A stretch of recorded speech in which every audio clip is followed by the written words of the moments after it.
ఈ మిథున రాశి వాళ్ళకి ఈరోజు చాలా అద్భుతమైన ఫలితాలు గోచరిస్తూ ఉన్నాయి.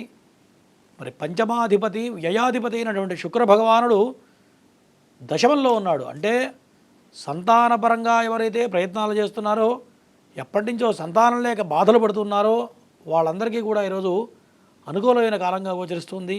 అట్లాగే విదేశీ ప్రయత్నాలు ఎవరైతే చేస్తున్నారో, విదేశాల్లో ఉద్యోగం కోసం ఎవరైతే ప్రయత్నాలు చేస్తున్నారో, పిల్లల కోసం వీసా ప్రయత్నాలు కానీ, పిల్లలు ఎప్పటి నుంచో విదేశాల్లో స్థిరపడలేదు లేకపోతే ఉద్యోగం లేదని బాధపడుతున్నారో వాళ్ళ విషయంలో ఈరోజు ఏదైతే ప్రయత్నాలు చేస్తారో ఈరోజు మొత్తం కూడా సఫలీకృతం అవబోతున్నాయి.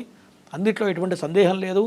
ఈ యొక్క మిథున రాశి వారికి, ఈ మిథున రాశి వారికి ఇంకా అద్భుతంగా ధనాధిపతి అయినటువంటి చంద్రుడు దశమంలో ఉండటం శని చంద్రయోగంగా కనపడుతుంది. కాబట్టి చాలా అద్భుతమైన కాలంగా చెప్పవచ్చు. అన్ని రకాల వృత్తుల వాళ్ళకి అనుకూలంగా కనపడుతుంది. కాబట్టి ఈ మిథున రాశి వాళ్ళకి ఇంకా అనుకూలమైన ఫలితాలు సంప్రాప్తించాలి అన్నట్లయితే విష్ణు సహస్రనామ స్మరణ చేయడం వల్ల, మరి ఆకుపచ్చ రంగు వస్త్రాన్ని ధరించడం వల్ల ఈరోజు అనుకూలంగా ఉండబోతుంది ఈ యొక్క మిథున రాశి వారికి.